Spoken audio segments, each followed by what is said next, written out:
Chair. Madam Chair? Yes. If the proponent... Madam Chair, we're not yet in discussion. We're not yet in discussion. Madam. You are about to make a motion? Yes, Madam Chair, I was about to make a motion. Madam Chair, may I, with this you know that everybody has a copy, may I now move for the approval of ordinance number 007-2024, an ordinance prohibiting the use of issued cash cards of the beneficiaries of this Pantawid Pamilya Pilipino Program 4Ps as collateral of a loan and providing penalties thereto. So move, Madam Chair. Any second? Seconded by Honorable Sheena Marie Onrugia de la Cruz, Honorable Josem Palmiano, and Honorable Vince Baltasar. Discussion. Discussion, Madam.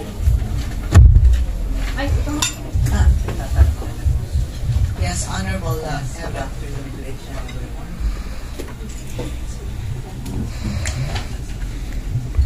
Good afternoon to each and everyone.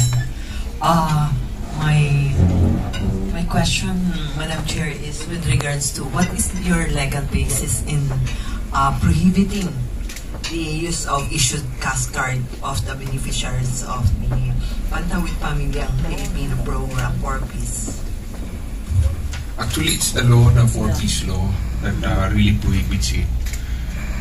Not specifically under the law, but under the IRR of the 4Ps that prohibits it. So, Madam Chair, with that in mind, the IRR is in place, and plus the policy that was provided by the Secretary of DSWD and its memorandums and policies. Actually, marami ng mga responsibilities ang mga 4Ps beneficiaries, which includes yung mga meeting nila every month. And yet, why we are just like, para sa akin, parang lalo nating pinapunish yung mga 4Ps beneficiaries. In which case, di ba, na sa kanila yun parang ibinigay na ng gobyerno. And yet, gagawa natin ng parang pagbabawal at saka yung parang magsasacrifice sila in case of, especially in cases of emergencies, na kailangan talaga nila yung kanilang mga cash cards. Yes. We're not punishing the... Well, technically, we're disciplining the 4Ps beneficiary. And we're penalizing also not illegitimate lender on this ordinance. Because you see, this is already a assistance to indigents, which is the 4Ps. And with that in mind, as a matter of policy, they cannot use the cash card as collateral to illegal lenders. That is what is being penalized here. Number two, with that in mind, how convenient is it naman for the 4Ps beneficiary that they can just use a government, because this is a privilege. This is not a right for 4Ps beneficiaries that is being granted to them by the government.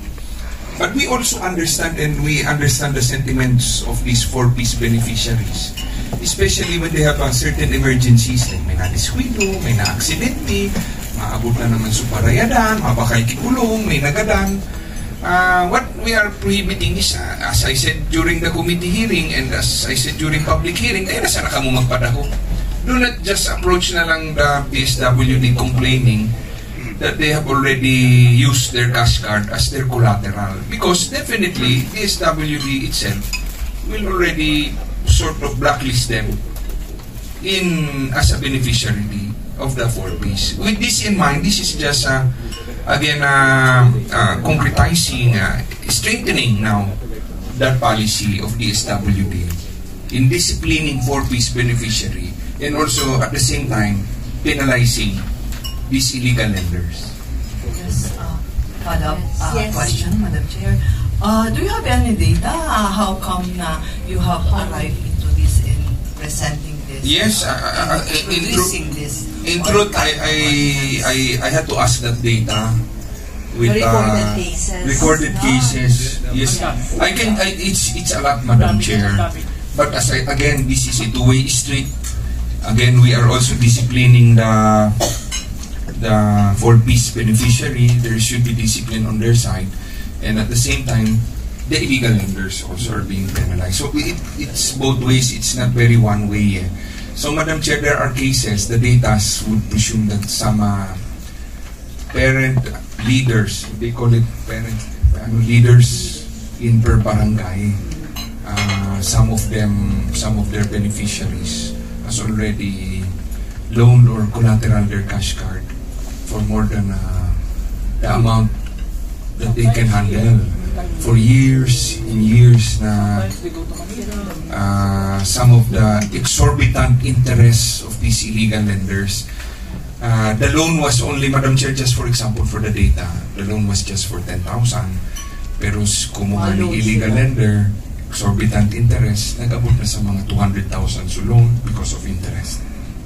And what is sad here, Madam Chair, is because the 4-piece beneficiaries that is there, nasusubok naman mag-rally sa DSWD case handler because of this situation. Nagpaparadukula lang until comes to the point na na-take advantage na yung mga 4-piece, and they have nothing, they cannot do anything because they are the one in charge of their own cash cards.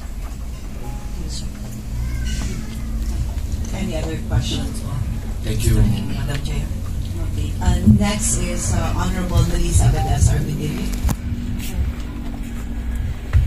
Thank you very much, Madam Presiding Officer. Kanina hapon po to the proponent. I just have a series of questions. And series plenty. Series of questions. Just to enlighten, the implementation of the ordinance. Because later on, this would really be subject of questions of 4-piece members and even companies who are actually engaged into this kind of activity. My first question is, what would be the procedure on the part of who will implement it to determine the authenticity of the action? Meaning, will there be a complaint that should be filed, a report that should be done? Kanino magre-report? If there will be a complaint, paano po ba ito? Because remember, there will be no beneficiary and no company who will volunteer themselves and say na kami po ay nagsasangla ng aming 4-piece card. So, how are we going to determine that a particular act is being done in order for us to penalize them? That's precisely the question that was asked by the DILG. And we were brainstorming this situation when we conducted the committee hearing. Technically, Madam Chair, what is being here is the illegal lenders. But as you see, the ordinance, if you read the ordinance, it's not very airtight because we know the situation of 4-piece beneficiaries. We also have sentiments for these 4-piece beneficiaries.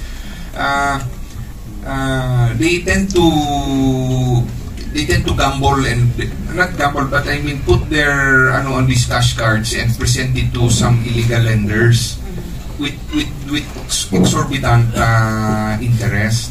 So if it is a legal institution that lends, maybe it will not be the same situation wherein a 10,000 would end up 200,000 total loan, because of course they're being monitored by another government agency. But again, we have to go back to the 4-piece law, wherein it is prohibited to collateral the 4-piece cash card of the 4-piece beneficiary. So they, Madam Chair, technically they have to do this with an illegal lender. Because no legal institution can accept it as a collateral, the cash card. So that's the main point. So the next question of the lady from Legazpi City is, what is the procedure? Initially, the procedure will come to the parent leader or of the barangay who handles all the 4-piece beneficiary. They have that. They have the parent leader, and then there is per barangay or per municipality there is a caseworker that handles the 4-piece per municipality, or they call it link, as mentioned by the gentleman from Legazpi City. There is a link, and with that in mind, that is where they report already the situation that this certain 4-piece beneficiary has been victimized of this sort of situation wherein hindi na kaya tubusun su cash card niya because nga of exorbitant interest. Really outrageous, Madam Chair, are the interest and the manifestations during our committee hearing and public hearing during when we conducted this. And Madam Chair, mind you, to everybody, we conducted almost 8 committee hearing, a little less than 8 committee hearings on this, because we really want to find the best possible way to accommodate this 4-piece, because we understand din naman, naintindihan naman talaga ang situation kay ini 4-piece. Talagang minaabot ang panahon, hindi talaga silang madadalagangan na nakipuan talagang kwarta. Kaya talagang they have to do this. Pero Madam Chair, the ordinance is not that airtight, because we understand also the proponent and the authors understands also the situation where this 4-piece would run to their relatives, diba? So tiyuon, so pinsan na may kwarta, may mayaman or may higit na kaya, doon nila isasangla so cash card nila. And we understand that. And technically, that's their own situation. So we put that into consideration in this Mr. ordinance. Proponent, a clarification from the chair. We are penalizing here the 4-piece, not the illegal lenders, right? But you see, it goes both ways, Madam Chair. If wherever there is a report to the case worker, for example, and then there is like this, like that, and then you were found you are holding a cash card that does not belong to you or not the legitimate person, you might be penalized by this ordinance. Oh, okay. That is the case here, Madam Chair. May difference ba ang penalties sa 4-piece and the penalties for... Madam Chair, if you will see, under the SWD 4-piece law, the moment kasing nag-report ka kang alukani, pwede ka nang mag-blacklist sa 4-piece. So that's... ano na yun? Mahirap na sa kanila yun eh. But siyempre nga, as we said, this is to discipline them also. And to protect them actually. To protect them from those illegal lenders that might take advantage of their situation. So, dahil naman talaga maintindihan ang mga sitwasyon kani, but also to protect them as mentioned by the Chair. I thank you for the word, Madam Chair. Thank you. In addition lang. Madam Chair, more questions from... Actually, just an answer from your question. Okay. Actually, some of the 4-piece member also became runners kang mga illegal lenders. Kaya po, so mga runner, ito po may kapot kang mga cards. Tapos nagkukolekta kang interest, kang bayad, duman sa inyong illegal lenders. Just for additional info lang. Yes. May mga 4-piece members na kapot na runner. Yes. If I may continue, Madam Don't Chair. understand what BM... Because you said Bicol eh. Ay, sorry. No, yes. If I may continue. Yes. You may proceed.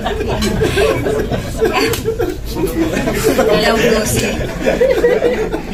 If I may continue, Madam Chair, I just want to clarify my question and possibly manifestation will be focusing on the possibility of this ordinance being the subject of question later on. So I just want to make the procedure clear once this will be implemented. So, kanina po, you made mention that the link will be the one who will do the reporting, kung tama po yung pagkakaintindi ko, to a particular implementer that the act is being conducted or being done. May I just request that in the enforcement procedure under letter A, section 11, dito po kasi nakalagay sa letter A that reception of a written or oral complaint shall be reported and received through channels of accepting grievances, through walk-in, blah, blah, blah, blah. So dito po, hindi naka-specify, as mentioned kanina, that it would be the link na dinefine nila who are the, ano po, yung mga leader? The link kasi is the technical word. Yeah. The I don't case know how workers of spelling this, code. Yes. it's here already, the DSWD staff. Okay. The complaint will be coursed through to the DSWD. But technically, in general, it's DSWD because there is a caseworker. So the letter A is just in general already, municipal DSWD. So para maklear lang natin to, Madam Chair, the report will be coming from the DSWD personnel who are particularly tasked to implement the 4-piece program. So meaning, if ako kapitbahay lang, or ako po ay kapwa member na I have information about that activity, hindi po ako qualified, for example, to make a report. Would that be the case? I would presume because Madam Chair, I think it's very important to know na these people, our 4-piece beneficiaries are already. That's why they're 4-piece beneficiaries, because they're the one really in need of assistance. Yeah, Madam Chair, we are not questioning the need. No, I mean, this is just the procedure that we are. And what I'm driving at, Madam Chair, it's so embarrassing naman for chismosa na garito. Kaya, Gusto neighbor ko, porket na nadamog ng sinangla ko so cash card ko, siya pa ang ma-report. So, we'll not entertain that in this ordinance. Just to make it clear po, kasi that could happen eh. Alam mo naman sa barangay. Yeah, that will really happen. But out of respect, Madam Chair, to the 4-piece beneficiaries, we will, I think the better option would be to have the real person concerned. Okay, so the complaints will actually emanate from the or a family member. Or a family member. Okay. So, and then there will be verification. Will there be a inquiry to be conducted before imposing the penalty?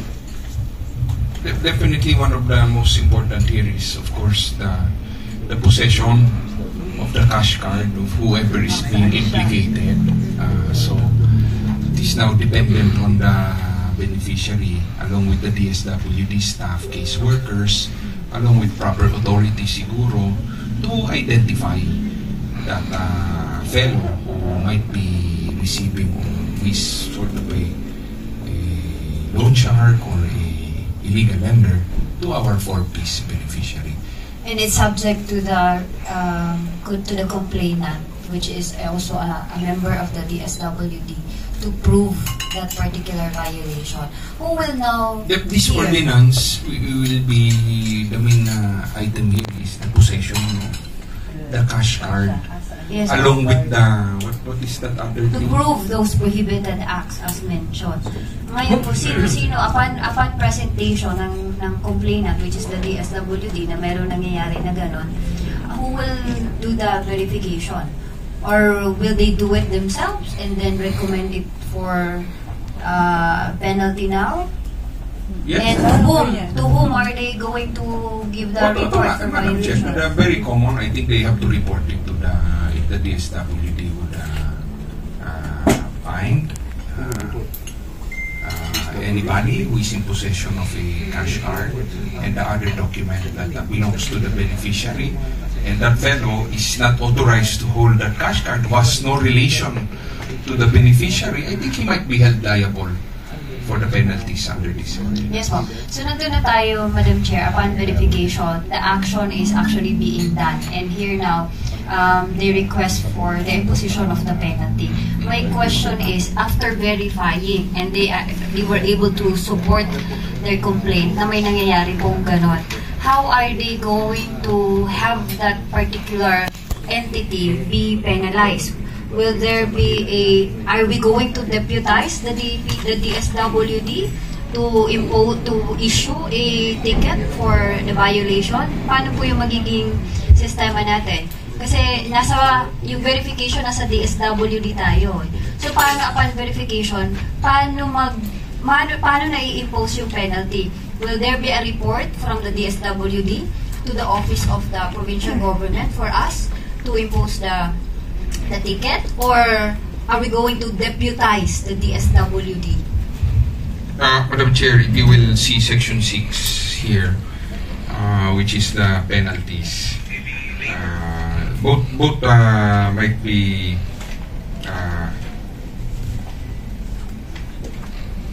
there might be an administrative fine. They can report it, or they can proceed with a 1-year imprisonment at the discretion again. The same procedure as all other violations that is being handled by the province and at the same time by the court. It's precisely the same. If you get caught, then that's it.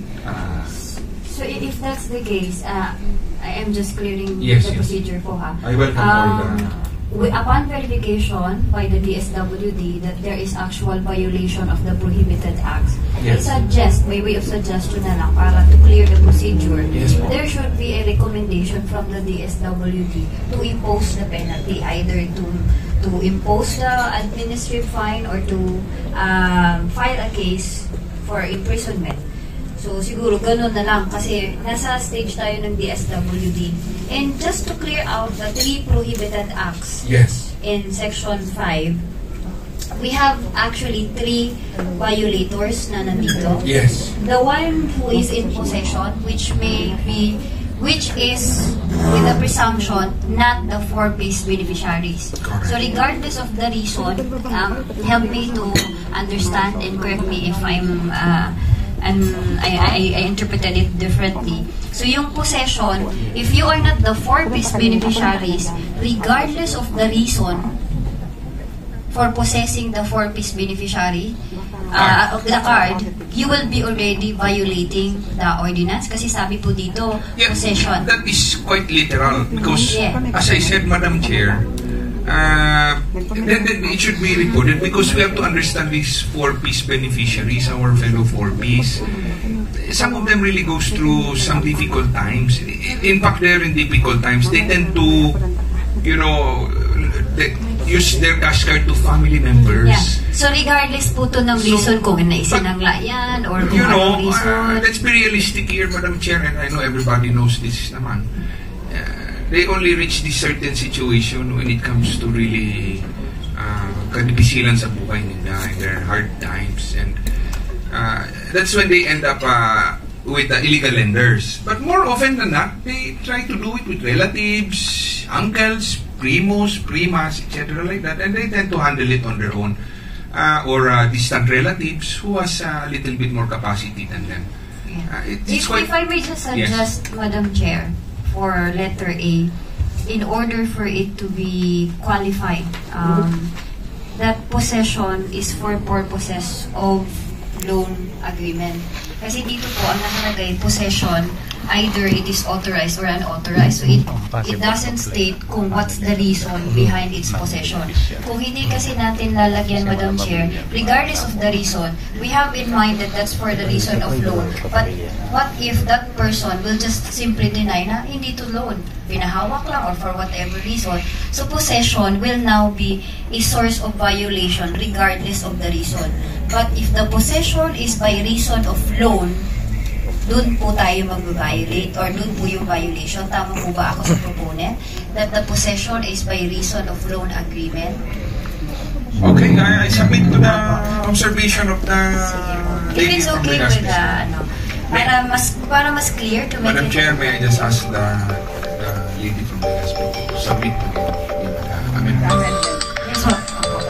And then for letter B, another violator, this is, I think, direct to the 4-piece beneficiary. because this is the act of offering or using the 4-piece card or identification card for the 4-piece beneficiaries as collateral or security for the payment of loan, etc., etc. So, kung yung kanina is the one who is possessing the 4-piece card for purposes of loan, which is not necessarily the loan company, yung pangalawa pertains, if I'm interpreting it correctly, yung pangalawa pertains to the 4-piece beneficiary. Is it the intention of the proponent to also penalize the beneficiaries? Well, as I said, this is for their protection also. We need a little bit of this on their side also. Because, Madam Chair, as we pointed out, in order to protect them, we need to be stringent on this also. Because you see, Madam Chair, as mentioned already to the lady from Legazpi City, quite difficult also if nobody instigated it. Diba? So, we understand the fact na, of course, nobody will lend to them if they don't push through with it. So, technically, they are the one who initiated something actually, like this. the violator. Sila talagang violator. the first violate. Sila so nag-initiate of the violation. Yeah. So, for letter C, this pertains to the violator. Ito po yung mga loan companies. We are already referring to the loan companies to where or to whom the 4-piece card is being used as collateral. Medyo meron din po lang ditong statement that this is for collecting interest more than the required legal interest. Ang tanong ko po, sabi mo nga kanina, most of this legal company into loan, hindi po mag-a-accept ng 4-piece cards. Yeah. However, there are other companies who are also accepting cards, who are actually could be an illegal action because of the 4-piece law, which does prohibit yung pag-use as collateral. Yes. Medyo, ano lang po ako dito, bothered for the use of the legal interest. Because what if that particular company, even if regardless of its the legality of its existence, no? Kasi paano kung meron naman talaga silang permit to provide loan? Yes. And then meron naman legal yung interest kasi hindi siya it is reasonable, no? So will they not be within the definition of this Madam Chair, parang we place this here to be realistic. So, nobody will report it naman if there is legal interest. And the 4-piece naman will tend to just hold on to that, because I think this beneficiary will be able to handle the interest of this certain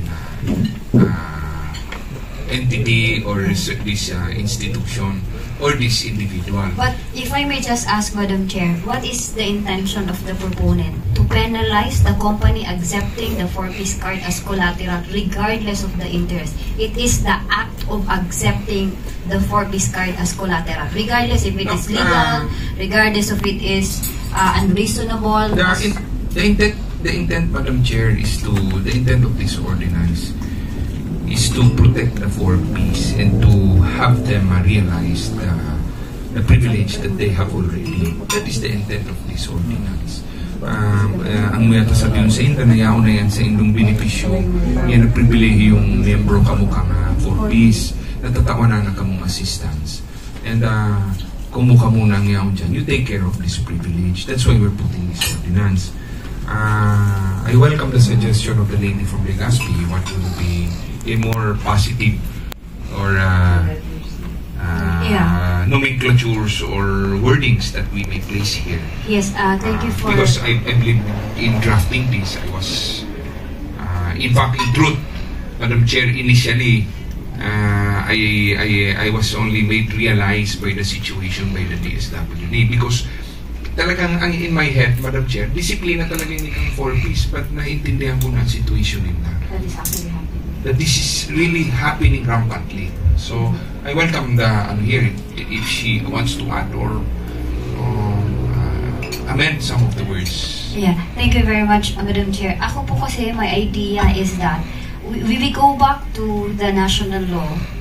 If the national law that covers the prohibition for the 4-piece to be used as collateral is not qualified, whether it is for a low interest or for a higher interest, the act of using it as a collateral is already a prohibition.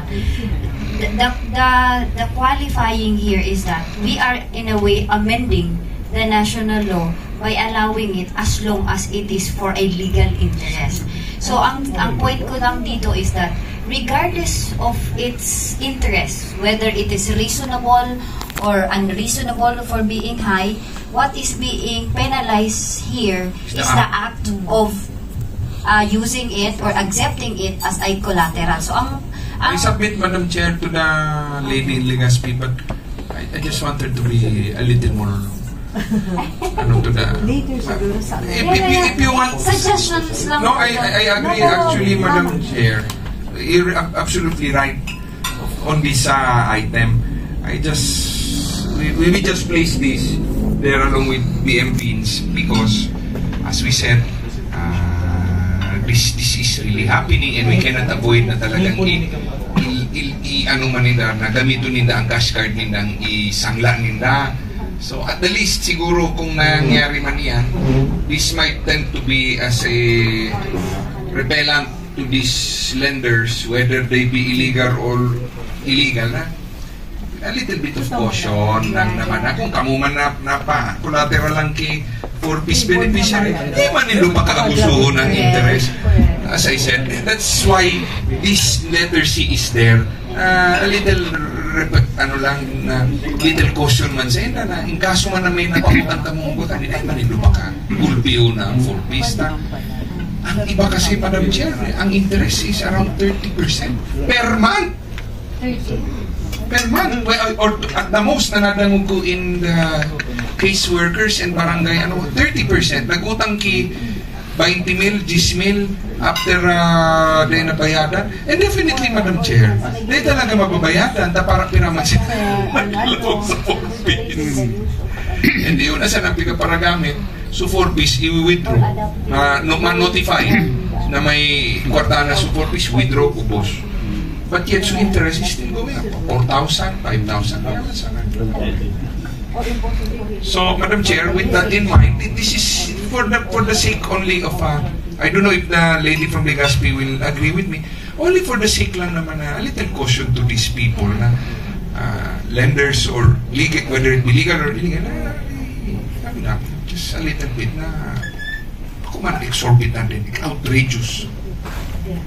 Yes, Madam Chair. Actually, I understand where the proponent is coming from, but I'm just dealing on the legal aspect of the ordinance. First, on the non-deviation of the ordinance to the national law, which prohibits the act of collateral, using it as a collateral. Kasi pag pinalitan natin, that would be now a different situation, wherein, remember, an ordinance should not be in violation of the existing national laws.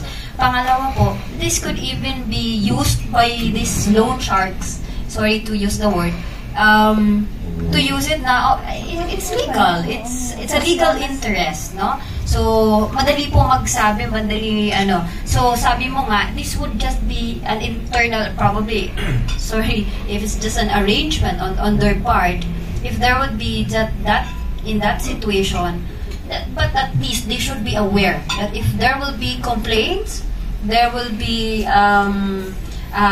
the beneficiaries will be put on a really disadvantaged position. There will be an ordinance na they can go to. So, and if we are imposing a stringent penalty to the beneficiaries itself by the act of yung pagsangla ng kanilang 4-piece, we should not qualify also. Kung hindi nga pwede mag-qualify yung 4-piece beneficiaries na sinangla ko yan kasi kailangan ko ng pampagamot. And then we are going to qualify the entity. So parang nasa disadvantage tuloy yung 4-piece beneficiary. So para general lahat yung approach, no? Regardless of the interest, regardless of the reason, as long as these 3 violations are committed. And then, siguro, also by way of suggestion, yung penalties natin, is this S is 5? Yes, Sabi yes, kasi dito, yes. Because that's only where we can... Yeah, the maximum. So, will this be uniform to all of the 3 violators? Yes. Dito, pwede But natin... that's our intent. That's our intent. Dito natin, pwede natin malaro ng konti for the beneficiaries and for the entities. So, kung yun ang gusto ng proponent. But I submit, Madam Chair, to the manifestation of the lady with regards to item C of Section 5. No queries, no qualms about that. I see where she is coming from and I understand that. But with the 5,000, I think in order for this to be, I think we should, not unless you will have a submission for amendment. But we will tend now, Madam Chair, to amend a lot of portions here. No, it's okay. It's just a comment on my part. If that would really be the intention, since as you mentioned earlier, na this is just, kumbaga, for the beneficiary to deter, no? A prevention on their part to do this kind of action. Kaya po, if we can consider a 1,000 fine for each violation for the beneficiaries. I'm talking about the beneficiaries. Technically, Madam Chair, this is quite a little bit more. If you will compare it with for the information of the lady from Legazpi and everybody else, this is quite, the 5,000 is not as a deterrent, but if they get caught by the caseworker, they might even be blacklisted. So, here now comes the dilemma. I believe now the lady understands the situation. Although this will eventually be used later on by the DSWD now for them to be, not only for the entity to be blacklisted, but even the beneficiary itself. Kasi, I don't know if I'm correct. The entity, Madam Chair, cannot be blacklisted. Sorry, it's not the entity, it's the beneficiary from the list of 4-piece member. Kasi yun yung isang ground in case of violation. So this will be utilized by this DSWD na, you were found violating. So they could even be really removed. But in addition to the manifestation, Madam Chair, of the lady, our DSWD caseworkers are very kind. They really care about our 4-piece. Sa totoo lang talaga, they tend to shy away from blacklisting 4-piece beneficiary. Talagang most of the parent leaders or links, they call it links, so sa per barangay, na minsan may kabot na 30, 20, 4-piece, minsan po 50, they tend to shy away. In fact, talaga nasusupo nga silang i-report na iniyo sa mga caseworkers. So caseworkers man, nasasakutan talaga sila man. And I believe, hopefully, they don't reach that point na i-blacklist na sila. Piga-assist pa nga ni kang caseworkers na ma-retrieve sa mga cash cards. The next problem of a 4-piece beneficiary is to have a cash card reissued. Hindi pisilong pa na yan Magpa-reissue key cash card, it tends to go to a very long process with DSWD as a 4-piece beneficiary. So ang nguya talaga nila, they really want na mabawi yan sa lender or na kinulateral nila so cash card. So that's why this is the situation. That's why we placed that there. Thank you very much, Madam Chair. Just last question. Sure, Yes. is that? Will there be a grace period for the implementation of the ordinance? Kasi as per reports and inquiries on the particular aspect, this is actually really happening. So will there be a grace period within which this will be implemented on the part of, particularly for the beneficiaries, in order for them to redeem or possibly, in order for them not to penalize outright upon effectivity of this ordinance. Kasi di ba, ordinance, when it is when it imposes a penalty, it shouldn't be retroactive. So meaning, nung time na ginawa nila yon, possibly hindi pa naman bawal at that time, but because of this national law and ordinance, pinagbabawal na. Are we intending to give them a certain period of time? Madam, I understand the question literally, and I thank you for that. But Madam Chair, this kind of ordinance will be dependent on the report of the caseworker. So if the 4Ps along with the link reported to the caseworker, but only after the implementation and the effectivity of this ordinance. So, but as I said, Madam Chair, it will definitely be dependent on the 4Ps beneficiary kung talagang hirap na sila. Yun lang naman talaga nangyayari dito. That's really the truth. They will not report it. Talagang they will not. They will just wait and wait and wait until na pigsisingil na sila, okay, mga 200,000, 100,000, 80,000 with a simple 10,000 loan. So it will be dependent on the situation of the report. Is it possible if the card is actually in the possession of the unless they're being notified how organized are they? How organized they are actually. There is even small books, Madam Chair, like a ledger, monitoring and promptly computing the balance of the loan. Or possibly, Madam Chair, baka nag-loan sila more than yung expected amount doon sa 4Ps. Siguro 3,000, 5,000 lang, and then yung inutang 20,000. That's why nagkakaroon ng interest na accumulation of interest. Sige po. Yan lang po. Maraming salamat. Thank you to the proponent for answering questions. We're still in discussion. So any other question? Discussion? Amendment. So, reason for loans, section 5. DML for amendments.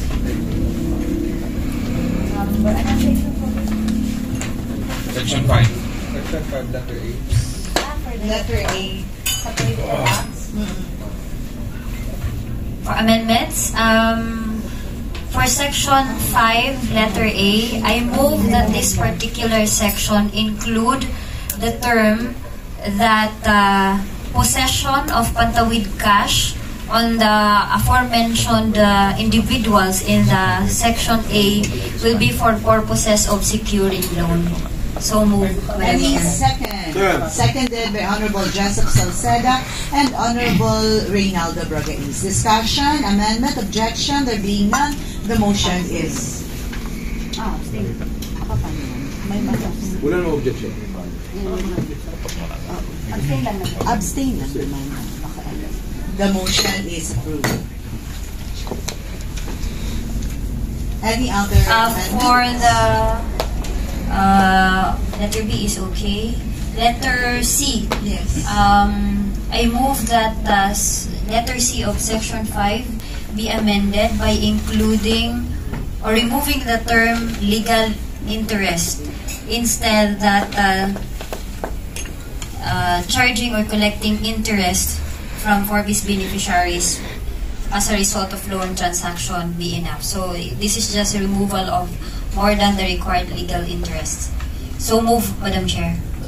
Any second? Seconded by Honorable Joseph Salceda and Honorable Matthew Gamboa, Honorable Reynaldo Bragais. Discussion, amendment, objection, there being none, the motion is approved. Okay. Any other amendments?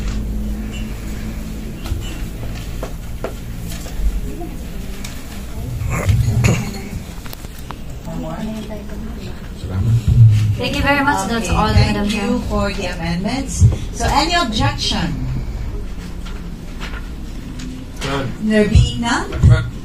There being none, Madam Chair, but before the motion, may I just request, Madam Chair, since this is, I was talked to by some of the members of this Honorable Barayo, that they may be included. If it's possible, may I just ask that all members be included as a co-author of this very landmark ordinance, so that it will not be limited to me as the proponent and author board member Vince, and as you can see here also, so let's include everyone, Madam Chair, for this landmark. But except, I think, BMFA, you don't want to be. I would like to manifest that I would like to abstain the approval of that. Although I really admire the initiative of the good proponent, but because may I explain why? Yes, because as it was said a while ago, that this is a privilege given to the beneficiaries. Ngayon, I want them and I respect and I believe that they have to enjoy these benefits given by the government. Mahirap na kasi sila. Mahirap ang kanilang sitwasyon, ang kanilang katayuan. And yet, pine-penalize natin sila or binibigyan ng isang suliranin ulit in spite of the government na nagbibigay na marami ng mga bawal. May national laws na nag-govern. So I believe na sa amin kasi in the 3rd District, very strict po ang mga CSWDOs, yung parent leaders, and the members. Kaya kung may nangyayari yan, may nagsusumbong ka agad. Kaya I believe wala naman masyado na wala akong naririnig. Kaya tinanong ko po yung data with regards to that. Kasi parang nakikita ko, mas maraming mga nangangailangang tao dito. And yet, pag na-penalize sila, anong mangyayari sa mga anak nila? The government, ang intent ng government is to improve their socio-economic life and then providing basic needs so that nakakatulong po. And yet, pag ganito po, kaya yan po ang aking manifestation, ang damdamin ko para sa mga beneficiaries na ito. Naaawa po kasi ako sa kanila. Thank you, Honorable Eva Josephine Libaya. There being no objection, the motion is now approved. So next Madam Chair, item. I need to respond to that. I think this ordinance is not taken on its... Yes. I believe the interpretation is different from the interpretation of the lady from Ligaw City. This is not to precisely why we have to protect them of this privilege, not because we are punishing them. That this ordinance is there, where in fact, Madam Chair, this is not an ordinance originating from the province. We are just taking this on now to become provincial-wide. The first city who passed this kind of ordinance is Ligaw City. The second city that passed this is Legazpi City. The third ordinance that passed this was Tabaco City. That's why, Madam Chair, we're now implementing this In the province. So that all other municipalities will take this ordinance on. So, Madam Chair, the interpretation is I don't see the interpretation of the lady from Ligaw, because it is precisely the links of Ligaw, Tabaco, and Legazpi who were pushing this, and I invited them on this matter. The only barangay, allow me to comment this, Madam Chair, because the only barangay I during my public hearing on this, with the attendance of almost 700 o na mga 300 4-piece parent leaders, was Tiwi, with one barangay who had no record of collateral this kind of situation. Ligaw has, Legazpi has numerous, Tabaco has numerous, only TVCT. With this in mind, Madam Chair, I request the lovely lady, my good friend, to again read the ordinance. This is not to oppress, actually. We are trying to protect them now of this privilege. Because if we don't do this, they might end up being blacklisted in the 4Ps. If we don't do this, Madam Chair, the 4Ps will end up being blacklisted. And if you are blacklisted in the 4Ps, you can never be a 4Ps beneficiary again. So this is like now a buffer. If you will read the ordinance, it will become like a buffer for them to being blacklisted. Kaya let's use this remedy first before we blacklist the 4Ps. Kasi nobody wishes to claim now. Only the 4Ps. With this ordinance now in hand, it might end up to deter now the 4Ps in using it. But if not, blacklisted lang ang solution nito. O kamo mga 4Ps, o nag-report na kamo sa mungya, sinanglan nito, blacklisted lang. With this in hand, this ordinance will now have a buffer. Pipuprotektaran tatuloy sa mga 4Ps. Not to oppress them, but rather protect them na, may sarupang stage kitang pwedeng gibuhon, bako diretso sa mga 4Ps beneficiary ang tatamaan. Kundi, uni mo nang nagkukolekta, nagpapa-interest, mga lenders mo na. Ini su buffer sa inda. Kundi, if this ordinance is not present, then the only remedy now is nag-violate ka, blacklisted na ka. Yan ang mangyayari. So, I now really want my partner from Ligaw City to become a co-author. Well, I move for a recess, Madam Chair. So I will have to lobby with her right now, because I will convince her muna. Move for a 2-minute recess, Madam Chair. Recess is granted. BM, ano tayo So let's resume first the session. I move to change. Wait. For the record, move to resume. Session resume. Okay, yes, please state again your... I would like to withdraw my manifestation as to the abstaining the approval of that ordinance, and now I would like to manifest that I am already convinced and submit being a co-author of that ordinance. Thank you. Okay. Mabuhay ka, BMM. Mabuhay, and everybody. Because, do I hear motion for the so final Madam reading? Chair, for the final reading already? Madam Chair, if I may be allowed, since we are on co-authors of this, may I request that we waive third and final reading, and I may be allowed to move this now for the third and final reading. Okay, so withdraw niya lang so pag-abstain. No, she's withdrawing, technically, Madam Chair, her point na not to be co-author, but to be an author as co-author. Oo, ito lang. Nag-abstain pa siya. There is no abstention because there is really no objection. So she is now allowing us to become as co-author. Presiding Officer, let's just delete the word abstention a while ago. Delete na lang po yung statement ni board member and to delete that in our journal, in our minutes. Okay. Okay. So any second to the main motion?